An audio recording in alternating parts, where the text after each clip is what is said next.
मेरा नाम सुलोचना जतन सिंह है। मैं एक ऐसे परिवार से पली बढ़ी थी जहाँ लड़की और लड़कों में समानता का व्यवहार था। हमें शिक्षा में, हर चीज़ में हमारे पिताजी ने सम्मान रखा और हमारी फैमिली ऐसी थी कि वहाँ बहू और बेटी में कोई फर्क नहीं था। सभी को एक समानता का था, आज़ादी थी हर तरह की, बोलने की, पढ़ने की, खाने की। जिस परिवार में पली बड़ी वहाँ का परिवेश बहुत अच्छा था। मैंने बचपन से ही देखा है कि कैसे मम्मी ने सामाजिक क्षेत्र में काम किया था, कैसे इन्होंने, इनका बैकग्राउंड क्या था। जब ननिहाल जाता था तो वहाँ भी देखता था, वहाँ का प्रीवियस अलग था, यहाँ का प्रीवियस अलग मिलता था। मतलब इन दोनों चीज़ों के अंदर बचपन से ही डिफरेंस देखने को मिल रहा था। उस परिवार से आके जब मेरी शादी हुई तो यहाँ का माहौल कुछ एकदम अलग था। यहाँ किसी तरह की आज़ादी नहीं थी। बहू और बेटी में बहुत अंतर था। पढ़ी लिखी फैमिली थी, फिर भी विचारों में बहुत डिफरेंस था। यहाँ किसी तरह की आज़ादी नहीं थी। एक बहू का काम है कि पढ़ाई लिखाई भी बंद करो और घर का चौका चूल्हा करो और पर्दे में रहो। मैं ऐसे परिवार से पढ़ी थी तो ये सारी चीजें मुझे सूट नहीं हुई। इसमें सबसे अच्छी बात ये लगती थी कि पापा उस मोमेंट में भी मतलब मम्मी के साथ होते थे। वो कोशिश करते थे कि जो समाज में एक तमगा लगा हुआ था कि पुरुष प्रधान ही है समाज, जो महिलाओं को आगे बढ़ने ही नहीं दे रहा था, वो कोशिश कर रहे थे कि उस समाज के उस मिथ को तोड़ा जाए। पहली महिला थी जो पर्दा प्रथा के मैं खिलाफ हुई। सबसे बड़ी समस्या तो वही थी कि घर की औरत पर्दे के पीछे रहेगी, उसे बोलने का हक नहीं था, उसे बाहर जाने का हक नहीं था। किसी मतलब पुरुष के बराबर कंधा मिलाना तो बहुत दूर की बात थी, घर से बाहर निकल के कुछ बात रखने का भी हक नहीं था। तो उस चीज को भी मम्मी ने अपोज किया। और शिक्षा में भी कितनी भी कठिनाइयों के बाद मैंने अपनी शिक्षा जारी रखी। मतलब गांव की पहली महिला थी जो मैं डबल MA और BEd थी। इन्होंने इतने स्ट्रगल, इतने मनाही होने के बाद में भी एक कंटिन्यू अपनी इन्होंने पढ़ाई करी। इन्होंने MA किया, देन 1997 के अंदर एजुकेशन ड्रॉप लेके देन 2007-8 के अंदर वापस से इन्होंने BEd किया, देन वापस मास्टर्स डिग्री करी। उसके बाद में कई डिप्लोमाज किए। कंटिन्यू मतलब इनका रहा स्ट्रगल। कहने के लिए समाज में आ जाती है कि समानता का व्यवहार है, महिला आगे बढ़ सकती है, लेकिन जब वो प्लेटफॉर्म पे उतरती है ना बात, तब उसमें बहुत सारा फर्क है धरती और आसमान का, कि कोई भी महिला को आगे नहीं बढ़ने देता। आज कुछ महिलाएं हैं, कुछ लड़कियां हैं जिसको हम शिक्षा के लिए भी मोटिवेट कर रहे हैं, पढ़ भी रही हैं, और कुछ महिलाएं जिनको, जैसे मैं काफ़ी संस्थाओं से जुड़ी हूँ, जैसे महिला सुरक्षा सखी है, CLG मेंबर है, ग्राम रक्षक है। तो इन चीज़ों से जुड़े जब बाहर जाते हैं तो मीटिंगों में हमें ये बता कि महिलाओं को और लड़कियों को किस तरह उनके अधिकारों की जानकारी दी जाए। जैसे किसी महिला के साथ अत्याचार हो रहा है तो हम उसको समझाते हैं कि तेरे पास ये अधिकार है और तो इन अधिकारों को काम में ले। बहुत परेशानी होती है यहाँ तक आने में, लेकिन फिर भी मैं इस काम को निरंतर जारी रखा। इन सारी चीज़ों से इंस्पायर होकर जब मैं अपनी BTech कंप्लीट कर रहा था, उस टाइम पे मैं एक NGO से जुड़ा हुआ था, जो कि एक ग्रुप था, सोशल ग्रुप था। कोई NGO रजिस्टर वैसे नहीं था, बस हम लोग कुछ एक्टिविटी कर लेते थे, कहीं जाके किसी बच्चे को कुछ खाना वाना दे दिया, ये वाली एक्टिविटी होती थी। तो वहाँ से ये आया कि मम्मी पिछले 15-20 साल से कोशिश कर रही थी एक चेंज लाने का। उस चेंज को एक लीगल फॉर्मेट देते हैं, एक लीगल रूप देते हैं। उसके चलते हमने कोविड के अंदर, जब पूरा देश महामारी से, देश क्या विदेश भी महामारी से जूझ रहा था, उस टाइम पे हमने इसके रजिस्ट्रेशन प्रोसेस चालू करी। इसके साथ में हमने एक यूनिक सा कॉन्सेप्ट लेना था कि हाँ, नाम के अंदर कुछ ऐसा हो कि कुछ झलक आए उस नाम से। तो हमने चूज किया एक पहल दोस्ती फाउंडेशन, जिसमें पहल भी थी कि एक पहल समाज के लिए करनी थी, चेंजमेंट के लिए करनी थी, और दोस्ती ये थी कि हम ऊपर से लेके हर नीचे तबके तक हमें इक्वल राइट्स रखने थे, इक्वल दोस्ती रखनी थी। विचारों के बीच में भी दोस्ती थी, तो सामाजिक स्तर पर भी दोस्ती रखनी थी। हमने पर्यावरण से भी दोस्ती करी, हमने बेजान जो आवारा जानवर हैं उनसे भी दोस्ती करी, उनके इलाज के लिए भी हमने एक कॉन्सेप्ट रखा। हम किसी पर्टिकुलर किसी फील्ड पे फोकस ना होके हम मतलब सस्टेनेबल डेवलपमेंट के ऊपर फोकस कर रहे थे, जिसके अंदर पर्यावरण भी आएगा, एजुकेशन भी आएगा, चाइल्ड डेवलपमेंट भी आएगा, जो बेजुबान जो पशु हैं, पक्षी हैं, घायल अवस्था में रहते हैं, उनका इलाज भी आएगा, न्यूट्रिशन, फूड भी आएंगे। इन सब पे हमने फोकस किया। धीरे धीरे हम अपने स्केल अपवर्ड भी करेंगे, लेकिन हालिया हम मतलब 2020 के बाद में हमने कोविड के अंदर काफ़ी अच्छा स्तर पे काम किया, जिला स्तर पे हमने काम किया, जिसके अंदर खाने के किट्स होते थे। इसके साथ ही जब देश खून की कमी से ब्लड जो एक ड्रॉपेज आया था, उस टाइम पे हम लोगों ने एक कैंप ऑर्गेनाइज करवाया, जिसमें 150 से ज़्यादा यूनिट्स हमने ब्लड की कलेक्ट करी थी, जो कि हमारे लिए बड़ी बात थी उस टाइम पे करने के लिए, क्योंकि हम छोटी सी स्केल पे खड़े ही हुए थे। जस्ट हमारे साथ लोग कंधा से कंधा मिलाने में भी इतराते थे कि अभी तो स्टार्ट हुआ है यार, नाम ही नहीं है, कौन आएगा साथ में। तो ये सारी डिफिकल्टीज भी हमने देखी है। उसके बाद में इन सब चीज़ों से भी निकल के हम कोविड के अंदर हमने काफ़ी अच्छे स्तर पर काम किया, जितना हम कर पा रहे थे। हम लोगों से कनेक्ट भी हुए, मेंटली जो डिस्टर्ब थे उनको भी मोटिवेशनल करने का काम किया, सारी चीज़ें करी। एक बार पड़ोस के प्लॉट में और एक घायल मोर काफ़ी 2 दिन से काफ़ी लोग देख रहे हैं, उनको ही कौन संभाल रहे हो, तो मैं सोची कि 2 दिन से देख रहे हैं तो इन मोर ने कहीं बचा जा पूरा बड़ो मोर होगो बड़ी पाखा से, तो उन मोर ने बचाने की मतलब लालसा हुई कि इन्हें कहीं बचाओ आपा। तो कोई जान पहचान का लोग आपा ने पूछो कि कोई अगर मोर ने हॉस्पिटल लेवा तो भी को ट्रीटमेंट कर सके है कि, तो वह लोग मैंने सपोर्ट करो कि हाँ ते मोर ले और भी को गवर्नमेंट हॉस्पिटल में इलाज करवा दिया जागो। मैं एक मोर ने लेके हॉस्पिटल गया, दवाई दिलाई, मोर घायल अवस्था हूँ ठीक हो गो, हमारे साथ रहने लगो, उनको चुगो पानी और भाई एक बच्चा की तरह बस घर में इन्हें से इन्हें घूमतो फिर तो पास में रहने लगो। तो मोरों से बहुत ज़्यादा लगाव हो गया। हमारे घर के पास में एक सार्वजनिक हुआ तो वहाँ पे लोग चुगा डालते हैं, तो कई बार महिलाएं क्या करती हैं, जो जहरीला अनाज होता है और उसको डंकी लग जाती है तो वो पक्षियों के लिए डाल जाती हैं, तो वो पक्षी वहाँ दाना खाने आते हैं। तो एक बार 7 मादाएं घायल हो गई, जिसमें से 2 तो एक्सपायर भी हो गई और 5 को हमने टीम को बुला के इलाज करवा के उसका रेस्क्यू करके उसको रिकवर करा के उड़ा दिया। तो हमारे गांव में मोरों की संख्या समथिंग 250 से ज़्यादा है। इस एनजीओ को रजिस्ट्रेशन कराने के बाद में हमारा सबसे बड़ा जो मुहिम रही वो मोरों को लेकर भी रही, जो राष्ट्रीय पक्षी है अपना, हमने उसके लिए काफ़ी मेहनत करी। हमें जब भी कॉल आए कि आज यहाँ कोई मोर घायल अवस्था में है, किसी को करंट लग गया, किसी को कुत्ते घायल कर गए, बिल्ली घायल कर गए, तो हम वहाँ जल्दी से जल्दी वहाँ पहुँच के हमने उनको रेस्क्यू किया। कई बार हमारे गांव में खुली लाइन पड़ी है बिजली की, तो मोर है ऊपर बैठता है वो पक्षी, उसकी साइज थोड़ी बड़ी होती है, तो आगे से और पीछे से जब पंख उसके टच हो जाते हैं तो उसको करंट लग जाता, तो कई मोर तो अचानक ही खत्म हो जाते हैं वहाँ पे। हमने ही कोशिश नहीं करी, हमारे साथ जो जिला प्रशासन का डीएफओ टीम है उन्होंने भी हमारे साथ कोऑपरेट किया काफ़ी। हम टाइम पे वहाँ पहुँचे, उनका हमने इलाज करवाया, वो सारी चीज़ें हुई, लेकिन उन लोगों ने हमें कोऑपरेट इस तरीके से किया कि उन लोगों ने हमें किसी की कंप्लेंट पे या किसी चीज़ों पे हमें परेशान नहीं किया। हम आज तक करीबन 6 से ज़्यादा बड़े पंख वाले और छोटे जो फीमेल मोर हैं वो तो 5-7 मोर वो भी हम रेस्क्यू कर चुके हैं।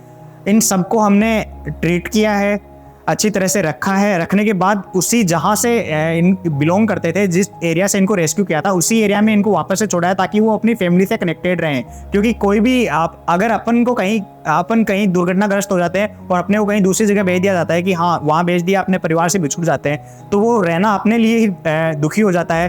तो उन जानवरों के लिए भी वही सेम फीलिंग्स होती हैं, उन पक्षियों में भी वही फीलिंग्स होती है। तो हमने कोशिश यही करी कि हर बार हमने जहाँ से रेस्क्यू किया, लास्ट के अंदर जब हमें फ्री करना होता था, ट्रीटमेंट हो गया कंप्लीट, उसके बाद में हमने फ्री भी वही किया।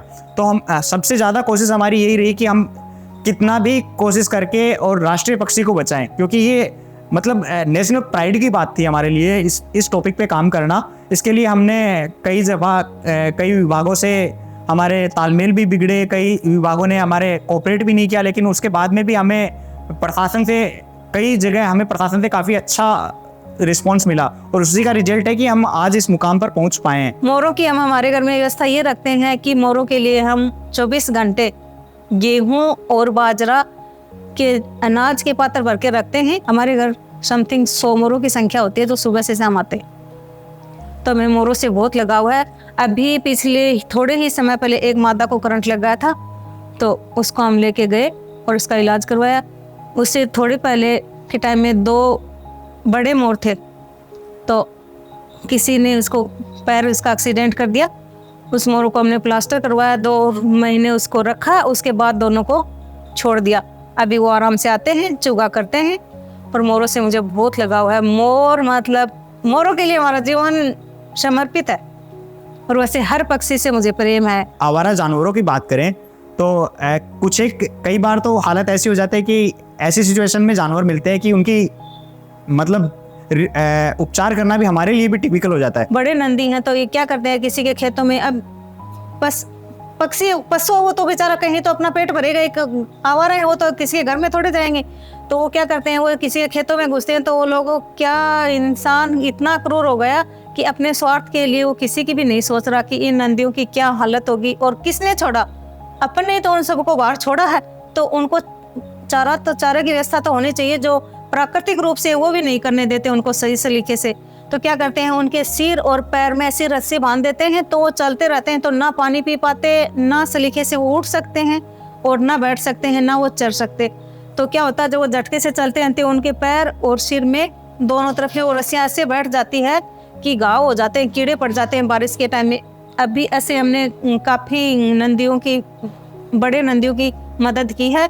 और अभी हाल ही में 10-15 दिन पहले एक इतना बड़ा नंदी था आवारा, तो उसकी इतनी दयनीय स्थिति थी कि उसका जो यहाँ से पैर था वो इतने कीड़े पड़ गए, उसका मांस खत्म हो गया था और हड्डी हड्डी बची थी और इसके सिर में कीड़े पड़ गए। तो जो हमारी एनजीओ की एक पहल दोस्ती फाउंडेशन की जो टीम है, उन सभी के सहयोग से हमने उसका रेस्क्यू किया और उसका इलाज करवाया। वो आज अच्छे से विचरण कर रहा है और अपना चारा पानी घूम फिर के कर रहा है। अगर इंसान अपना ही फायदा सोचेगा तो ये काफ़ी मुश्किल हो जाएगा। आने वाले समय के अंदर इसका इंसान की खुद के रहने के लिए मुश्किल हो जाएगा। अगर इंसान अपने ही फायदे के लिए सोचेगा तो आज मतलब मैं अगर अपना ही फायदा सोचूंगा तो मैं सामने वाले का तो कुछ सोच ही नहीं पाऊंगा। मेरी थिंकिंग बस मेरे तक ही फिक्स हो जाएगी। तो इतना भी नहीं होना चाहिए कंजस्टेड कि हाँ मैं खुद के लिए करूँगा। अगर जानवर है तो उसको चारा भी चाहिए, अगर वो पैदा हुआ है, इंसान पैदा हुआ है तो उसको खाने के लिए भी चाहिए। तो अगर जानवर है तो उसको भी चारा चाहिए प्रॉपर। अगर जानवर को एक इंसान की तरह ट्रीट करोगे, नॉर्मल ट्रीट करोगे, तो शायद वो नुकसान ना करके तुम्हारे साथ घुल मिल के ही रहेगा। तो देखो, इंसान को हर जीव की, हर पशु पक्षी की रक्षा करनी चाहिए। पिछले दिनों ही हमने किसान संवाद के अंदर भी एक बात रखी थी कि जो खेतों के अंदर झटका मशीनें लग रही हैं जिनसे करंट आता है जानवरों से बचाने के लिए, या फिर लोग ये कर रहे, तारबंदी कर रहे हैं प्रॉपर, हर खेत की तारबंदी कर देंगे तो कहाँ जाएंगे आवारा जानवर। तो इनके लिए या तो सरकार कुछ ऐसे सुनियोजित व्यवस्था बनाए कि हाँ उनको वहाँ रहने के लिए प्रॉपर जगह मिले, या फिर इनके लिए कुछ खाली जगह ऐसी मिले जो हर ना कि जिला स्तर पे हो जबकि हर ग्राम स्तर पे होनी चाहिए। तो ये बड़ा इशू है और हम कोशिश कर रहे हैं कि अगर हम जितने जानवरों को प्रोवाइड करवा पा रहे हैं हम कोशिश कर रहे हैं उनके लिए, लेकिन हम आमजन से भी यही अपील करते हैं कि जितना ये जानवर अपने ही बीच पैदा हुए थे और अपने बीच ही अगली जगह चले जाएंगे, तो हमें भी इनके दुख दर्द को समझना चाहिए। उन चीज़ों को समझ के ही इनके साथ इतनी ऐसे पेश आना चाहिए। इतनी क्रूरता भी सही नहीं है। ये वाला फीमेल डॉग हमने कोविड टाइम पे रेस्क्यू किया था। जिस टाइम रेस्क्यू किया था इसकी हालत बहुत ही ख़राब थी कि किसी ने घर से निकाल दिया। फीमेल होने की वजह से शायद सबसे बड़ी रीज़न यही रहा होगा। हमने तो यही एनालाइज किया कि फीमेल होने की वजह से इसको किसी ने घर से बाहर निकाल दिया, इसके मालिक ने। ये पालतू डॉग था, फिर भी इसकी इतनी गंदी हालत थी उस टाइम पे कि सर्वाइव करना ये लग रहा था कि आज या कल 2 दिन तक सर्वाइव कर पाएगी मुश्किल से। लेकिन हमने उस टाइम पे रेस्क्यू करके प्रॉपर ट्रीट किया। देन उसके बाद में इसकी 2 डिलीवरी भी हुई, प्रॉपर डिलीवरी हुई। अभी पिछले दिनों ही करीबन 3-4 महीने पहले की बात है कि इसकी डिलीवरी हो रही थी। उस टाइम पे बच्चे अंदर ही स्टोमच में ही डेड हो गए। उसकी वजह से भी हमने कोशिश करी कि कैसे भी करके, चलो बच्चे तो नहीं रहे लेकिन इसको कैसे भी करके रेस्क्यू करें, ये जिंदा रहनी चाहिए। इसके लिए हमने कोशिश करी, वहाँ झुंझुनों के अंदर ट्राई किया, लेकिन किसी डॉक्टर ने केस लेने से मना कर दिया कि रिस्क है, मर जाएगा, मैं गारंटी नहीं लेता। तो हमें एश्योरिटी ये चाहिए थी कि चलो बच्चे तो नहीं रहे लेकिन ये जिंदा रहनी चाहिए।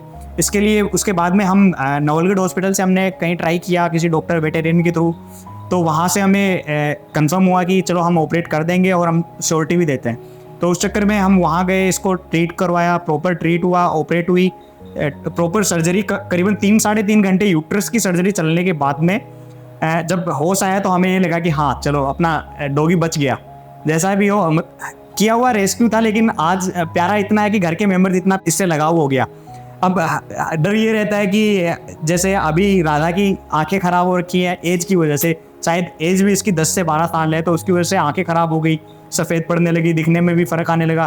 तो अब जैसे घर से बाहर जाती है तो डर ये लगा रहता है कि कहीं किसी साधन से ना टकरा जाए, कोई गाड़ी वाला टक्कर दे के मार जाएगा, दिखेगा या नहीं दिखेगा, बहुत सारी चिंताएं रहती है। हम चाहते हैं कि ये तो हमेशा ही हमारे साथ रहे, इतनी प्यारी लगती है राधा। मेरे को इतनी प्यारी लगती है कि मतलब एक बार जब मैं इनके साथ होती हूँ तो जब बच्चे घर से बाहर होते हैं तो मैं इनको भूल जाती हूँ कि बस यही मेरा बच्चा। मैं इसको पूछ लेती हूँ बच्चे क्या खाएगा, क्या पीना है, खाने का टाइम हो गया, सो जा, ये सारी बातें बच्चों के जैसे इससे करती रहती हूँ और ये सारी बातें समझती है और सब ऐसा करती है और बहुत प्यारी है, बहुत समझदार है।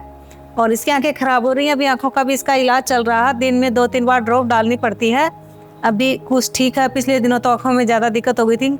जब ये सर्जरी करवाने गए तब मेरे को साथ नहीं लेके गए और नवलगढ़ गए तो वहाँ से बेटे का कॉल नहीं आ रहा था, तो मुझे इतनी चिंता लगी थी कि बस भगवान से प्रार्थना करी कि कैसे जैसे राधा बचनी चाहिए। जब इसका बेटे का कॉल आया कि हाँ मम्मी राधा की सर्जरी हो गई और राधा ठीक है, तब मुझे सुकून मिला कि हाँ भगवान को मैंने धन्यवाद किया कि चलो कैसे जैसे बच गई। तो हम नहीं चाहते कि भगवान इसको कुछ कर दे, इसकी बहुत लंबी उम्र हो और ये हमेशा हमेशा हमारे साथ रहे। राधा की रेस्क्यू से हमें एक चीज़ समझ आई कि स्ट्रे डॉग जो होते हैं वो वाकई में मालिक के साथ इतने कनेक्ट हो जाते हैं, जो कि शायद घर रहने वाला डॉगी भी इतना कनेक्ट ना हो जितने स्ट्रे डॉग, अगर अपन टाइम पे उसकी केयर करते हैं तो जितना स्ट्रे डॉग कनेक्ट होता है उतना शायद घर पे रहने वाला पालतू डॉग नहीं हो पाता। तो ये वाला रियल फील हमें राधा ने करवाया। ये मतलब हमारी हर बात समझती है, हम बोलते हैं, हमें नहीं लगता कि हमने इसको रेस्क्यू किया था, हमें ये लगता है कि हमने बचपन से लेके अभी तक इसको बड़ा किया है। हमने रजिस्ट्रेशन के साथ ही एक मुहिम चलाई थी कि हर घर एक पेड़। इसके लिए हमने कोशिश करी कि हम ज़्यादा से ज़्यादा लोगों तक पहुँचे, ज़्यादा से ज़्यादा पर्यावरण के अंदर पेड़ लगाएं। उसके लिए हम घर घर, गांव गांव, ढानियों के अंदर गए। कई ढानियों के अंदर जाके हमने पेड़ वितरित किए, कई लोगों को मोटिवेट किया, जिनको बल्क में पेड़ चाहिए थे उन्हें हमने फ्री ऑफ कॉस्ट पेड़ प्रोवाइड करवाए।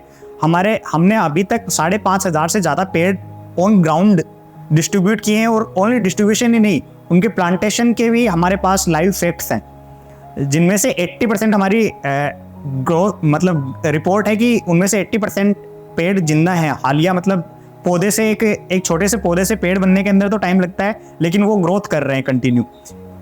तो ये सारी चीज़ें हमें मतलब आगे बढ़ने के लिए बड़ा मोटिवेट भी करती हैं कि हम एक छोटी सी कोशिश लेके चले थे कि हम 100-500 पेड़ों से लेके चले थे, जिन्हें हम 5 से 5,500 लेके आए। लेकिन हमारा मोटिव ये है कि हम जिस स्केल पे हैं, इस स्केल के अकॉर्डिंग अगर देखें तो हम चाहते हैं कि कम से कम 2030 तक हम विजन 2030 तक की भी बात करें तो उसके अंदर हम कम से कम 30 से 35,000 पेड़ लगाना चाहते हैं। और वो ना केवल लगाना, उनकी प्रॉपर ग्रोथ, प्रॉपर उनकी लाइफ हो, उन चीज़ों की भी हम अश्योरिटी करना चाहेंगे। राजकीय उच्च माध्यमिक विद्यालय भूरासर के पास में हमारे यहाँ पर काफ़ी पेड़ पौधे लगा रखे हैं परिसर में। इन सब पेड़ पौधों के पीछे अहम भूमिका रहती है मैडम साहिबान की। एनजीओ चलाते हैं और हमें सबको प्रेरणा देते हैं पेड़ पौधों के लिए। बर्थडे पे भी ये पौधे देते हैं, पेड़ बांटते हैं। इको क्लब का भी इनके द्वारा सुझाया गया है, जो गवर्नमेंट से चलता है। ये पेड़ पौधे जो लगते हैं इनके थ्रू ही लगते हैं हमारे यहाँ पर। हम कोशिश करते हैं कि हमारे जो भी विशेष जो दिन होते हैं, जैसे जन्मदिन से लेके शादी की सालगिरह होती है या किसी का बरसी होती है, तो हम कोशिश करते हैं कि उस दिन हम केक काटना, ये चीज़ें करना, ये ना करके हम पर्यावरण को वो समय दें। हम उन बच्चों के साथ इंटरेक्शन बढ़ाएं जिन बच्चों को ज़रूरत है सही में। इसलिए हम कोशिश करते हैं कि ज़्यादातर इन्वायरमेंटल एक्टिविटीज़ हम उसी दिन ऑर्गेनाइज करते हैं जो हमारे लिए कुछ खास दिन है। उन खास लम्हों को हम एक टेम्परेरी याद ना बना के उनको लंबे टाइम तक बनाने के लिए हम इन्वायरमेंटल एक्टिविटी करते हैं। उस दिन पेड़ पौधे लगाना, ये सारी चीज़ें होती हैं हमारी उस दिन। तो हम लोगों से ये उम्मीद भी करते हैं कि लोग भी इस बात को समझे कि उस दिन एक 5 या 10 मिनट की केक सेरेमनी ना करके अगर एक पेड़ उस दिन लगाया जाता है तो वो बरसों तक याद रहेगा कि मैंने उस दिन, उस साल ये वाला पेड़ लगाया था, ये मेरा वो वाला बर्थडे था, 18th बर्थडे था, 19th बर्थडे था, उस दिन मैंने इतने पेड़ लगाए थे, मैं यहाँ गया था। ये वाली चीज़ें, मेमोरी हमेशा ज़िंदगी भर के लिए क्रिएट होती है। केक हम हर बार काटते हैं, अगली बार भूल भी जाते हैं कि पिछले साल का केक का कलर भी क्या था। पर्यावरण को शुद्ध बनाना है और अधिक से अधिक पेड़ लगाने हैं। अगर मेरे साथियों का बर्थडे हो तो मैं उन्हें पेड़ ही वितरित करना चाहती हूँ। धन्यवाद। मेरा नाम रजत है, मैं कक्षा 12 की छात्रा हूँ। पर्यावरण को बचाना हमारा कर्तव्य है और किसी भी मेरे बर्थडे पर या किसी भी मेरे सहपाठी के बर्थडे पर उनको पेड़ ही वितरित करती हूँ। उनको यही प्रेरणा देती हूँ कि पर्यावरण हमारे लिए बहुत ही अहम भूमिका निभाता है, इसलिए उसको बचाना बहुत आवश्यक है। अगर अपन इन चीज़ों को रियल लाइफ में एनालाइज कर लेंगे, रियल लाइफ में समझेंगे, तो अपन समाज का एक मतलब वो वाला मुखड़ा देखेंगे कि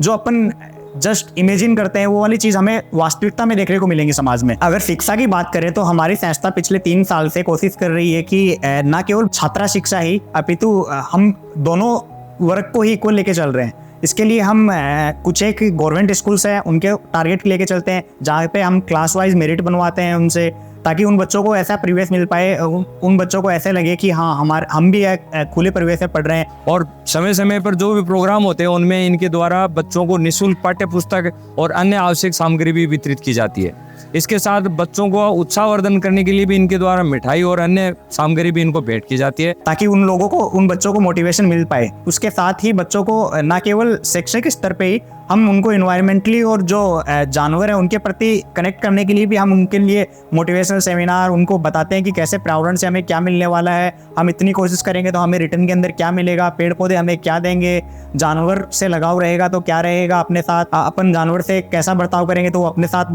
प्रॉपर बर्ताव बर्ताव करेंगे, इन सारी चीज़ों के बारे में भी हम उनसे डिस्कस करते हैं। और इसके अंदर मैं ही नहीं मतलब मैं कम हो पाता हूँ, लेकिन मम्मी टाइम टू टाइम उनसे, उन लोगों से बच्चों के बीच जाके उनसे मिलती है, तो वो फ्रेंडली बिहेव करते हैं उनके साथ काफ़ी अच्छी। कुछ एक बातें ऐसी होती हैं जो कि वो शिक्षकों को ना बता के, टीचर्स को ना बता के वो मम्मी से शेयर करते हैं। जैसे कुछ एक प्रॉब्लम्स होती है स्कूल की, तो वो उन टीचर्स को ना बोल के वो उन्हें बताते हैं कि हमें यहाँ ये दिक्कत होती है, तो उन चीज़ों को भी हम रिजोल्व करवाने की कोशिश करते हैं। ये मतलब हमारा मोटिव वो वाला था कि जैसे हमने नाम में रखा था दोस्ती, तो हम उन बच्चों के साथ एक दोस्ती वाला इंटरेक्शन क्रिएट करने के लिए ये वाले इवेंट्स ऑर्गेनाइज करते हैं, ताकि वो हमारे साथ इंटरेक्ट हो, उनको जो चैलेंज फेस हो रहे हैं, जो इशू हो रहे हैं, वो हमारे साथ वो शेयर करें और उनका हम रिजोल्यूशन कर पाएँ। सबसे ज़रूरी किसी भी ऑर्गेनाइजेशन को आगे ले जाने का काम उनके जो कार्यकर्ता होते हैं, जो वॉलंटियर्स होते हैं या जो एम्प्लॉयज़ होते हैं वो होते हैं। तो हमारे लिए हमारे वॉलंटियर्स ही हमारी जान है। हम हर जगह की इन्फॉर्मेशन हमारे पास नहीं रहती, हर इंसिडेंट की इन्फॉर्मेशन हमारे पास नहीं रहती। कई बार ऐसा होता है कि हमारे पास कॉल ना आके हमारे वॉलंटियर के पास ही उसके किसी नॉन से कॉल आता है, ऐसा कुछ होता है, और उस पर भी हम क्विक रिएक्शन करते हैं। तो सबसे बड़ी ताकत हमारे लिए हमारे वॉलंटियर्स है, जो कि सबसे पावरफुल, किसी भी ऑर्गेनाइजेशन के लिए सबसे पावरफुल जो बेस होता है वो होता है।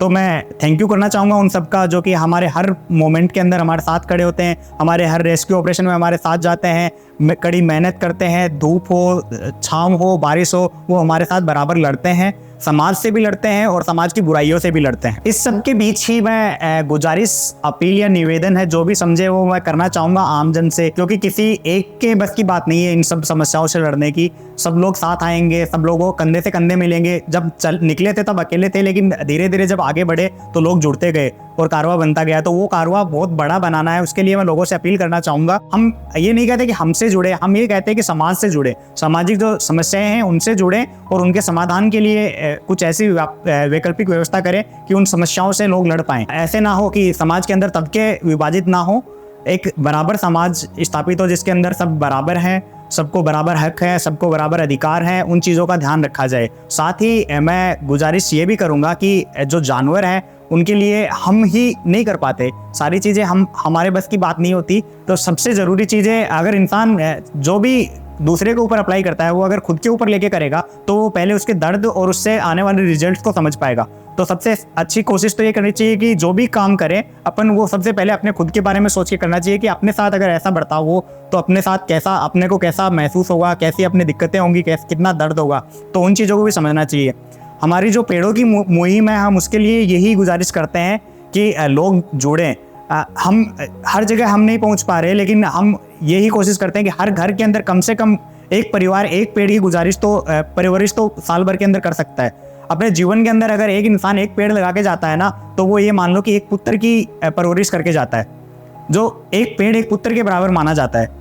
अगर एक पेड़ की परवरिश हो रही है प्रॉपर, तो आपने आने वाले समय के अंदर भी अपने को ऑक्सीजन की जो मारामारी कोविड के अंदर देखने को मिली थी वो वाली नहीं रहेगी। इन्वायरमेंटल इश्यूज भी अपने को देखने को नहीं मिलेंगे, पर्यावरण भी अपना स्वच्छ रहेगा। उन चीज़ों को समझ के अपने को कोशिश करनी चाहिए। यही मेरी आमजन से गुजारिश है। धन्यवाद।